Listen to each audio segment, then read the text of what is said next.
And now, Fastened Like Nails with Dr. Mark Hamby.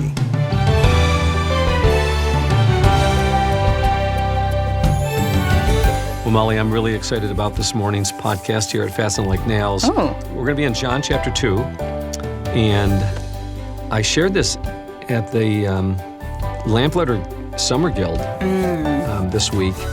You mean like yesterday? Actually, it was yesterday, actually. Time seems like it goes by. Time here is weird. So quickly. It feels like we've been here for a month.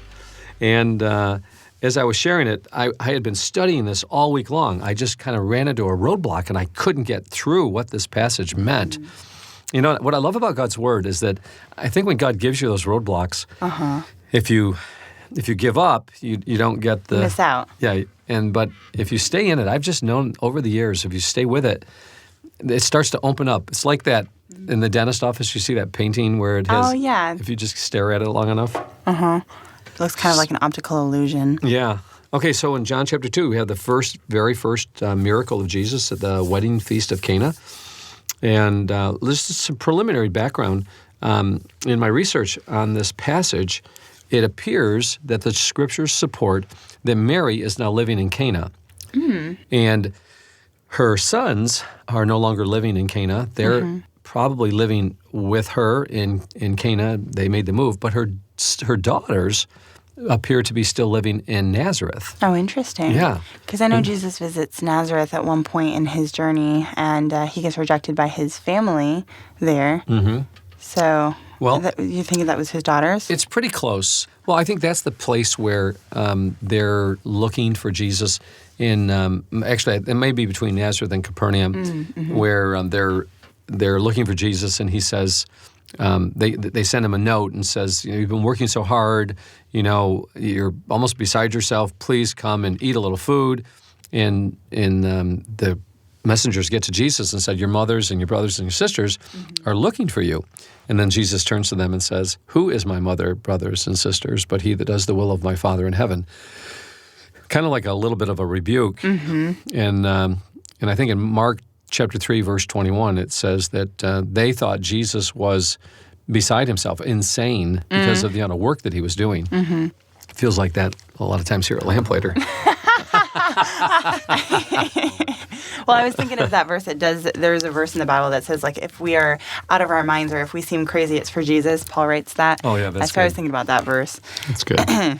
Okay, so here we are. We're in Cana, and this is what the Scripture teaches. I'm going to be reading out of both the King James and the ESV versions this morning. And it says this. It says, and the third day, or on the third day, there was a marriage in Cana of Galilee. In the ESV, it says there was a wedding at Cana of Galilee. Third day, 3 days into the wedding. Wedding feast usually lasted anywhere from 7 to 14 days. I'm going to just assume, I have no reason to assume this, but this is a 7-day wedding. And it's kind of different than what we have today in our weddings, right? Oh, yeah. We got maybe like a 2-hour ceremony, sometimes a reception afterwards, and then, they leave for their honeymoon, and everyone cleans up and goes home. Yeah, and if you're a cheap Baptist, you're going to go down to the basement of the church and have some crackers and cheese. Oh, dear. Okay, I'm going to get some flack on that one, but... We give a lot of bad rap to Baptists. Well, feels so bad. Okay, so those people that are listening to this and have done this, here's why I say that. A wedding feast should be just that. It's a feast. It should be one of the most important days of our lives. And if we haven't saved up for it, and let's say that we are skinflints and cheap, I don't think we're showing the kind of value and respect that the wedding couple and the guests deserve. This is a celebration, more so not for the wedding couple, but for the guests that are going to be there. Yeah, it's the union of two families. There's that idea of celebration and fellowship where everyone's coming together and watching this beautiful union. I think there's something very lovely in it's a commitment as well. The way they used to do that, yeah. The people that are coming are committed to making sure that this new family is having the resources, having the strength and support of the people around them. So there's a lot in a wedding ceremony that takes place. We are all committing to this couple. Yeah. We're going to help them be successful. Oh, that's beautiful, like supporting them and... Absolutely. through their marriage. Yeah, that's why lovely. the feast lasts for 7 days. There's certain things that take place throughout the 7-day festivities, where there might be other men there that are helping. During the feast days, they're going to go look at the home that the man has been building. There might be some extra things to do. She's preparing her dowry, and the women that are standing with her, they're getting all the things ready. During this time as well, you got to remember, people also, if there's 50 to 100 people, they're bringing their food with them, and so the wedding, the bride and the groom, and the parents, they're supplying, some of this food as well. They're supplying. Where do they stay? All these people are got to stay somewhere during the 7 days. So there's a lot involved in a wedding feast. Remember when Joseph and Mary, they had to go and do the taxes, she was pregnant, they had to find a place to live. And back then, hospitality was really big. Essential, yeah. Yes. People took them into their homes and so forth. Also, Molly, those who were the host of the feast, of the wedding feast, they would have to provide purification water pots. And these water pots would, they'd be anywhere from 20 to 30 gallons of water in each one. And so when the guest would come with their pots and pans, their goblets, their cups, because back then families didn't have the kind of resources that have plates for everybody and cups for everybody. So people would actually bring their own, tableware. And when they got there, after a long journey, one of the requirements of the ceremonial cleanliness is that they have to wash their pots and pans and drink their cups and before they ate. Oh, that's crazy. So Jesus is coming on this scene right now where he's going to be using these water pots for ceremonial cleanliness. And so, but picture this. This is 20 to 30 gallons. There's 6 of these stone pots, and we saw one actually several months ago when we were in Israel. I saw one in Cana. Well, that's crazy. Did you not see it? I probably did. There was so much though during that trip that I was I don't remember it. Okay, so picture this. There's 6 30-gallon pots, jugs, these stone vases and the people throughout the week are going to be washing themselves. So wash their feet, wash their hands, wash their pots and pans, wash their cups. Okay, so they'd wash their arms, their legs. Okay, they got to be ceremonially pure. Okay, and this takes place at least 3 times a day, every day. So how long do you think this water is going to last? Oh boy, maybe a few days. Yeah, exactly. This is the 3rd day, so the water is probably very low. So let's read. How did they fill those pots? Would they have to get little carrying? Probably buckets, and they would have gone down to the spring or the creek, and they would have brought the water up. And it wasn't an easy task at all. So in chapter 2, the King James Version, it says, "And the 3rd day there was a marriage in Cana of Galilee, and the mother of Jesus was there. And both Jesus was called and his disciples to the marriage." So it's kind of cool. You have to wonder, why are they there? They must have known the people that are getting married, or the parents known the parents. And so Mary's there, Jesus and his disciples are there. So I can kind of picture they're going to invite all of us. These 12 guys are with Jesus. So Jesus is going to get invited, right? But they know that if they're going to invite Jesus, they have to invite the disciples too. Get this picture, do we have to really invite Uncle Harry? Uncle Harry's married to that new woman, he's divorced, we don't really want her here. You go through the wedding list of the people you're inviting, and you go through and oh, wait a minute, we got 100 people already. We got to pay for all of this. Okay, let's start cutting the list. Who are we not inviting? Families have to go through that all the time. Molly, how many people are you going to have at your wedding? Oh boy. Well, it would depend on who I married, but probably just with my family, church family, all of that, maybe 250 on my side. Oh, you're probably going to have then cheese and crackers in the Baptist church? I don't know. It depends on where we're at financially. I would like to think that there would be a nice meal that we could provide for everyone, the cake and a beautiful ceremony. I would like that idea, but... Can it last 7 days? I just don't know if that's very practical. Okay. So it's not practical in the day and age in which we live. Right, yeah.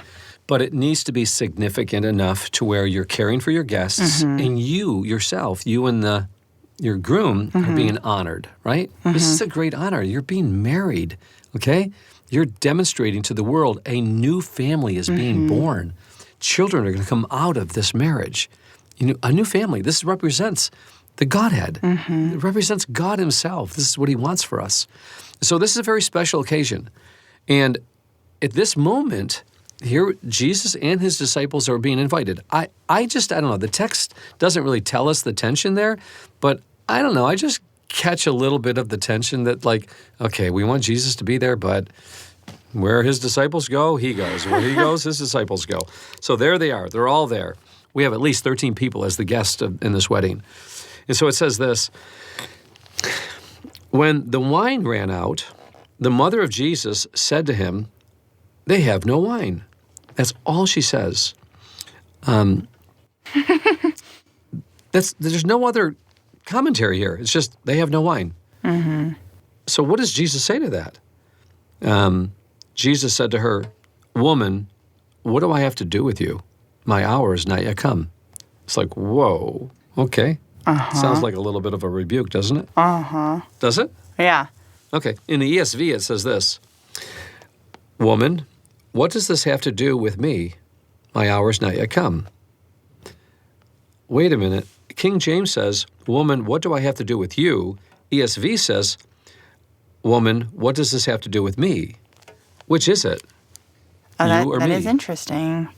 What does your concern have to do with me? What does your concern have to do with you is the other one? Yeah. Huh.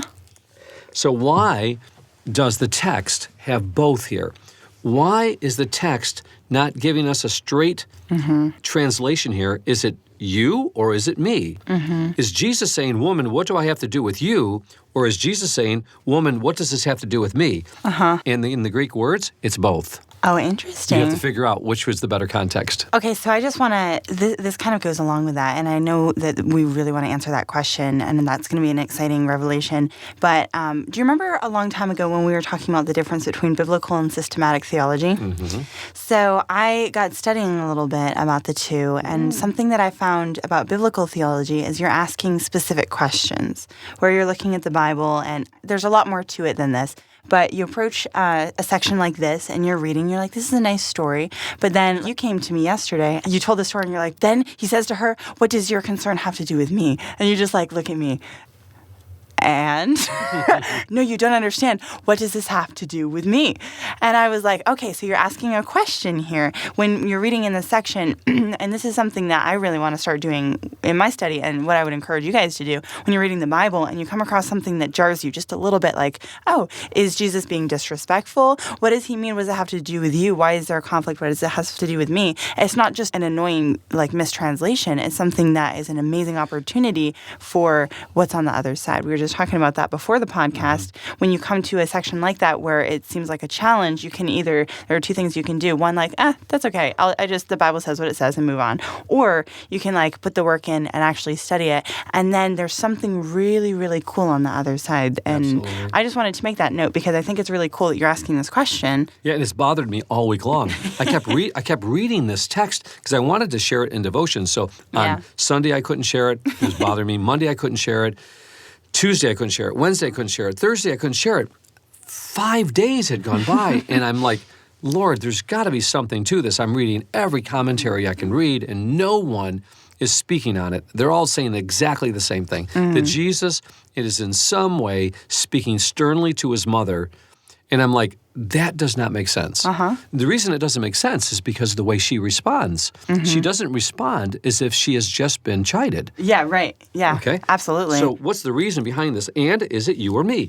Is Jesus saying, woman, what do I have to do with you? Or is Jesus saying, woman, what does this have to do with me? And so because of the difficulty in translation, generally speaking, whenever you come across a passage where it could be one or the other, it's generally both. Yes. Yes or both. Okay? And so one translation, another translation, I think it's a literal translation, it says, woman, what does this have to do with you and me? Isn't that something? That is good. So the literal translation of this is, woman, what does this have to do with you and me? That's good. So if you read it in that context, woman, what does this have to do with you and me? Jesus then says, what next? Mine hour is not yet come.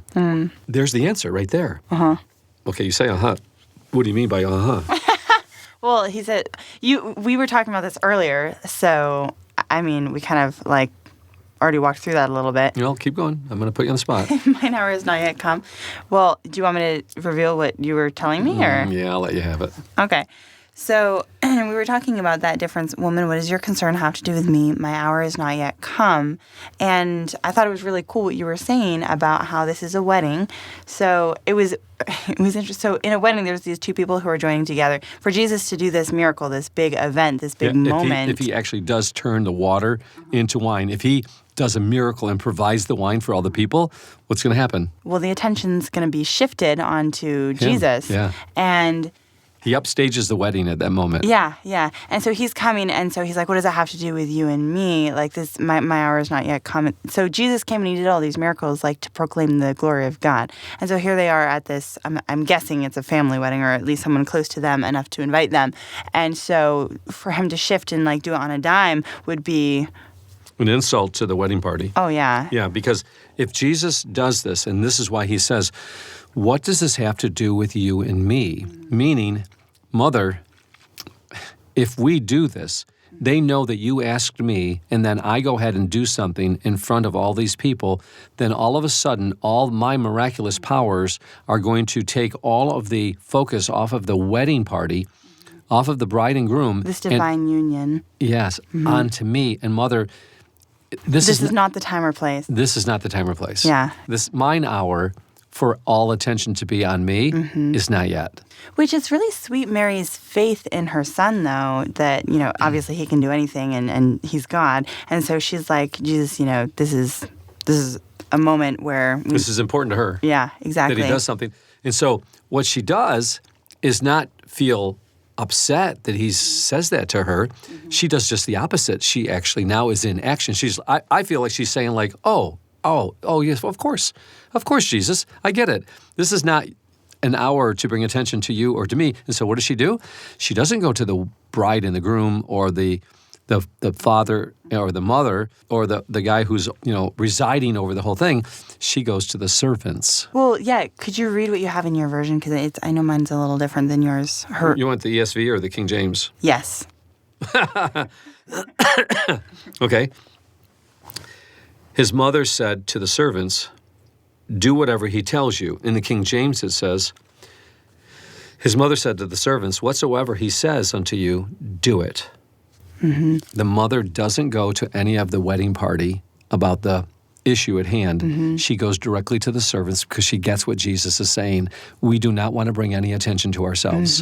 Well, something like, for me personally, as someone who likes to, I see problems and I really enjoy fixing them and coming up with solutions and stuff. And so for me, I'd be like, okay, Jesus, like, I understand that, but can you just do this? And I'd have like all these alternate plans.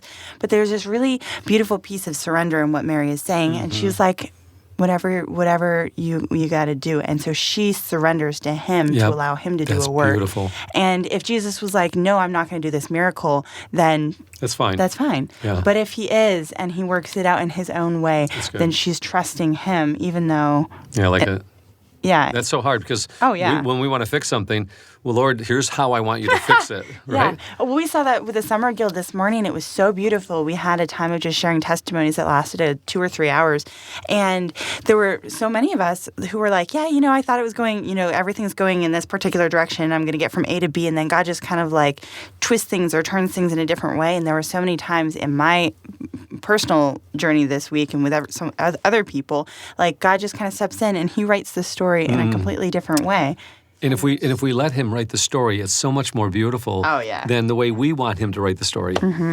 Crazy faith journey that we're all on. And I think that's so cool that this is how Jesus's story is. I mean, not starting out because the whole Bible kind of points to him, but in his ministry, it's, I'm going to let you do something here because he's God, like surrendering to that. Okay, so I love this. So his mom, she gets it. She's raised him. She understands him probably more than anybody else. He's 30 years old, okay? And at this moment, there's an issue at hand that's important to her. They've run out of wine at the wedding feast, okay, which is important to everybody. They didn't have good water back then. And so, and the water back then, I know people aren't going to agree with this, but most likely the water was, I think, it was either 10 parts water and 1 part wine or 30 parts water and 1 part wine, but it was it was not enough for people to get drunk on unless they drank for like 12 to 15 hours. So it was important that they had the good wine in the very beginning, and then they would use the poorer wine later. Jesus is going to make, obviously, the best of the wines, in the beginning through this miracle.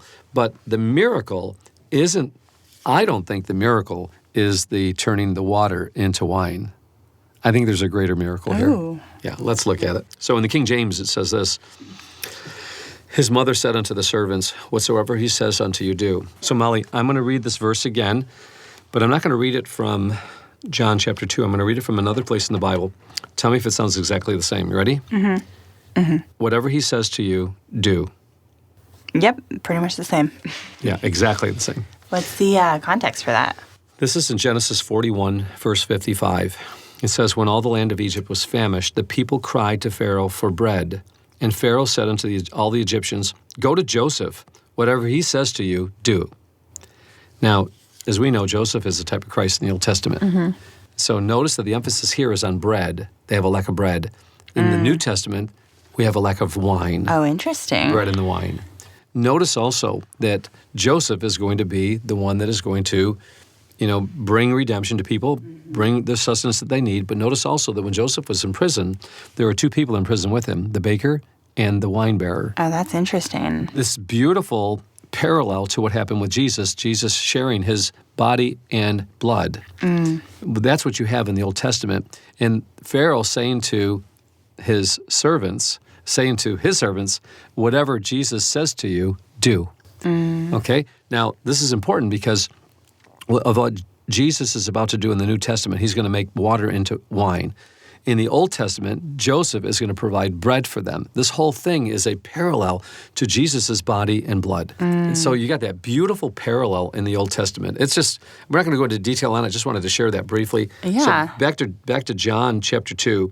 Whatever he says to you, do. And so Mary says that to him. And in verse 5, again, we have in the book of John, chapter 2, verse 5, whatever he says to you, do. That's a parallel to what took place in the Old Testament, Genesis 41, 55. And in verse 6, it says, there were set there 6 water pots of stone, after the manner of the purifying of the Jews, containing 2 or 3 firkins apiece, or 20 to 30 gallons apiece. Do you have 20 to 30 gallons in yours? I have 20 or 30 gallons apiece. So if you go on the high side and 30 gallons each, that's how many gallons? 180 gallons. Whoa. Okay? So Molly, we've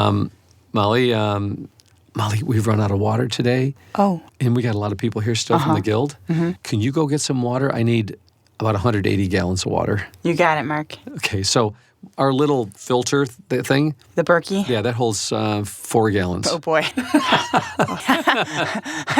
So that's 4 gallons, right? Yeah. Okay, so 4 gallons. So you need to fill that 4 into 180 is approximately 22 maybe? That's It's crazy. over 20. So you got to fill it 22 times.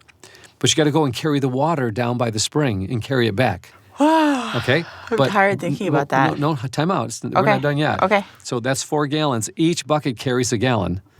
Okay? So now we're at 22 times 4. That's 88 trips. Oh. Okay? 88 trips you've got to do just to give us water when we need it. And he needs it now, Molly. Oh. How far away is the spring? Oh, probably about maybe 400 or 500 feet. Oh, okay. That's not too bad. To the Bacon's house down the street here. Oh, okay. Okay, so you got to go behind their house. There's the spring. Get the water and bring it here. How many times? 88. 88 times. So figure 100 times. Okay, we'll top it off. And they bring the water to the brim of the water pots, which is really cool. Okay, so Jesus needs the water now. Most of the water's used up. Yeah. So this miracle, in order for this miracle to take place, is taking place with who? The servants. I wonder how many they had. Probably, I'm guessing 2 to 3 maybe. You know, like when we have paper days where we have to carry the paper into the bindery? I wonder if that's what it would have looked like. I think so. Yeah, and we have how many? Maybe 10, 15 of 10 us. to 15 people helping out. Yeah. Okay, so Jesus says to them, fill the water pots with water, and they filled them. Wait a minute. Who's Jesus? God? I know that, but they don't know that. These are just servants of the wedding feast. Jesus comes back there and tells them, hey guys, go get 180 gallons of water for me. I mean, like, Do you remember who gave them the command? God? Mary. Oh, whatever he says to you, do it. Yeah. Yeah, so they're operating out of faith right now. Which is interesting that God had them do that, or Jesus had them do that, because he could have just snapped his fingers, there would have been wine. Yes. So there's always a little bit of work behind the scenes of miracles. miracles. A little bit of sacrifice. Yeah. God does the miracles, but we have to do the work beforehand. Interesting. Yeah, sometimes we just pray so much and we don't do the things we're supposed to be doing.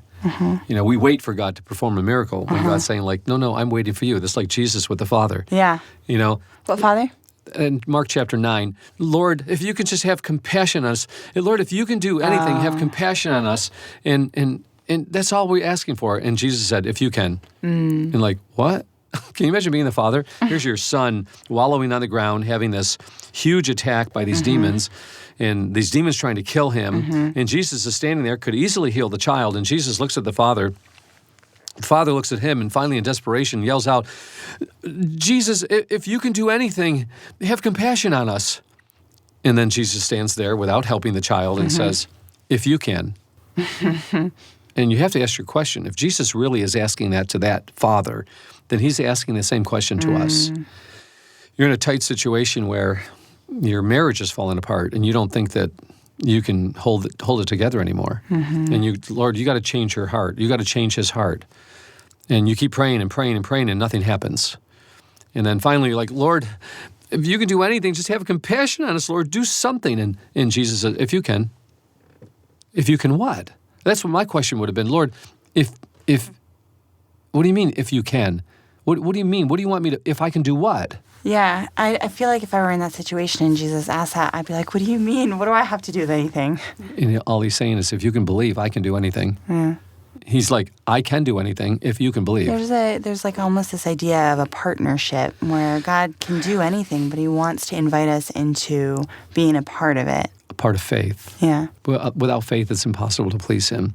He wants to take pleasure in our acts of faith so that when we do see his acts of kindness and blessing in our lives, his acts of miracles in our lives, that we can look back and say, oh, that's how it works. I did this with his divine partnership, rather than us just waiting for, and a lot of people are waiting for God to do something without doing something for themselves. Maybe they got to read a book or contact their pastor or make that phone call.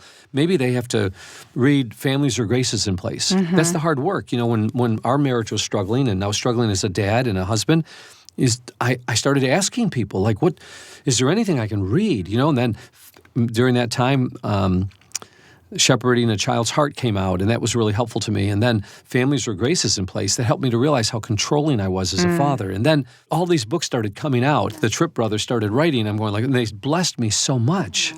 And it was raising adolescents and so forth. And so when we're in a situation where something is happening and you don't know how to get the help that you need, Jesus can do anything, but he won't until we do something. And what he wants us to do is, number one, believe, and number two, take action. Don't stand still. Be still and know that he's God. Amen. But don't stand still. So here you have Mary, who has gone to the servants and said, whatever he says to you, do it. Just like Pharaoh told the people and the servants back there, whatever he says for you to do it. And so what do? Go fill these pots with water. I'm exhausted. It'd be like working at the guild. Molly, I need you to walk up to the pond and get 180 gallons. That's 180. Wait, did I say 88 trips? Oh, no. If it's 180 gallons, it's 180 trips. That's 180 trips. How long would it take you to go back and forth to the water source 180 times? It's a big task, yeah. Yeah, and especially if you're already exhausted. This is the third day of festivities. Okay, so there's a lot going on here. And what happens next? I love this. Jesus says to them, fill the water pots with water, and they filled them up to the brim. You would think that they would just fill them up to 3/4 maybe, but they fill them up to the brim. And he saith unto them, draw out now and bear unto the governor of the feast, and they bear it. And when the ruler of the feast had tasted the water that was made wine and knew not whence it was. Do you see that phrase? And not whence it was? Yeah. Yeah. He didn't know where it came from. Right.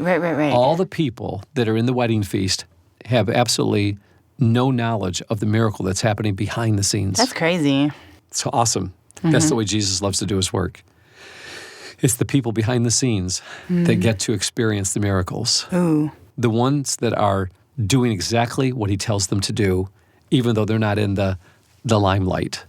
They're not the ones that are, it's easy for the people that do the work that's in the light, and that people get to see them perform.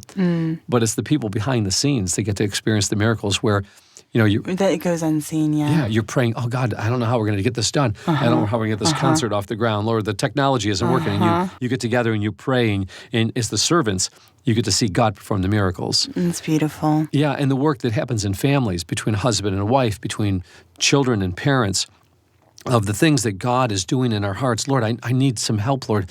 Bring the right book into my life. Bring the right person into my life. It's so easy today in which we live. Molly, what I hear so often today, divorce taking place, and for the reason of people are saying, like, we have irreconcilable differences. There is no such thing as irreconcilable differences. What people need to do is just really get on their knees and say, God, you got to change me. Don't change my husband. Don't change my wife. Change me, Lord. Something's wrong with me. And as God changes us, those irreconcilable differences become opportunities to serve and to love one another. And so what Jesus is doing here is he has a irreconcilable conflict that takes a miracle. Lord, if you can do anything, if you can, what can I do, Lord? Believe, and now take action. Go fill up the water pots. But Lord, what's filling them with water going to do? They don't even ask a question. They don't challenge him like, don't you want us to just go find some wine somewhere? We can't fill them with water pots. They don't ask any questions. They just do it, right? Remember the command? Whatever he says to you, do it. Yeah. Okay? And then what happens next? I love this next part. It says this, as he goes to the governor of the feast calls the bridegroom, and he says to him, every man at the beginning does set forth good wine, and when men have well drunk, then that which is worse they offer. But you've kept the good wine until now. This was the beginning of miracles did Jesus in Cana of Galilee, and manifested forth his glory, and his disciples believed on him. What's beautiful about this miracle is that no one gets to see it except for the servants and the disciples know what happened behind the scenes. If you want to experience God's miracles in overcoming huge obstacles, then be a servant. Trust in him and do exactly what he tells you to do. Do something. And as a result, you'll be able to experience the great joys of God's miracles and bringing blessing to others, even though no one else will know about it. You will know about it. I think there's something really beautiful in that intimacy between, it wasn't like this big thing to everybody. It was that very personal thing between the servants and him. And even here, it's in parentheses, but the servants who had drawn the water knew. I love that phrase because there's worlds of meaning in that little whisper that John includes in here. And that's, they knew and they saw something that had happened there that everyone else reaped the benefits of it, but they received the greater reward because they knew what Jesus did and the significance of that. And that's sweeter than the wine that the other people were tasting. It's really beautiful. Here at Lamplighter Theater, there's so much that goes on behind the scenes. Yeah. There's we've had people on staff, the people that help Lamplighter Theater go into 35 countries now. And we've had one couple, the wife died. Another couple, they lost their house to black mold. We've had people experience, severe heartache with the loss of a child. We've had situations where the marriage the conflict was so great, and so behind the scenes, as we pray for one another and we see God work, it is amazing. Out of the ashes, we've seen beauty rise. And so God takes all of that stuff behind the scenes, and he allows those that are willing to be servants of all to experience the greater miracles. And Molly, I can't think of any better way to live our lives than to work behind the scenes as God works in our heart to help us to believe that he can do anything. Amen. You've been listening to Fastened Like Nails, a presentation of Lamplighter Ministries. Our mission is to make ready a people prepared for the Lord by building Christ-like character, one story at a time. To learn more about our family collection of rare books, dramatic audios, or guild programs, visit lamplighter.net. To hear more podcasts, search for Fastened Like Nails wherever you listen to podcasts.